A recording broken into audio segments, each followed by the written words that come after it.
Northern Leyte Maritime Police Station, good afternoon. Yes sir, good afternoon sir. Si Police Senior Master Sergeant Caber sir.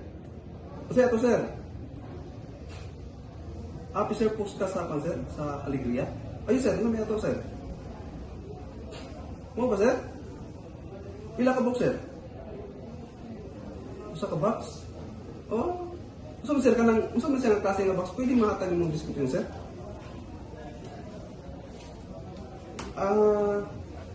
So balik ko siya sir no. Chinese character tapos na may nakita sa sulod sir. Sige sir, mo ana mi karon sir ha. Mo posible dia sir ang trupa sir. Napaday ito sa sir sa dagat. Sige sir, copy sir. Pusit kagad ang trupa sir. Mo ako sang higuman ang trupa sir, mo posible dia karon dai sir. Copy sir, thank you kayo sa information, thank you sa pagsumbong sir.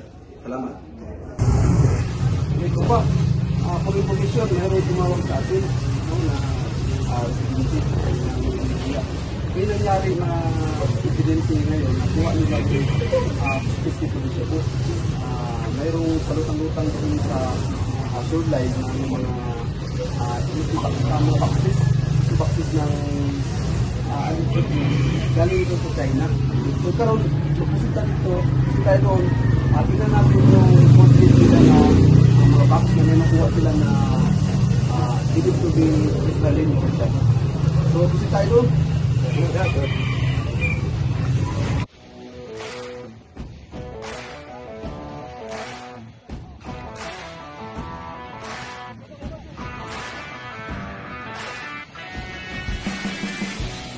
itong tawag sa akin, sir. Ako rin itong sir, hindi ko agad sir, si Police Senior Master Sergeant Caber. Muna yung kita sir? O sir, pero wala kong nag-ibaw kung kayo sulod na sir. Napayit ko sir. Gabi nyo na, inyo, wala ko sir. Sige daw sir, ato na pa na design na sir. Sige daw, ito pa sir. Amo ni sir. Sige, kaya ito nang ipa-examine sa kanila.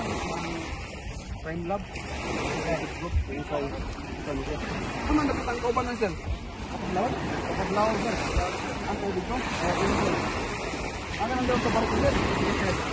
Sige sir, kaya mo ang tuod sila. Sige sir, salamat sir. Sige sir.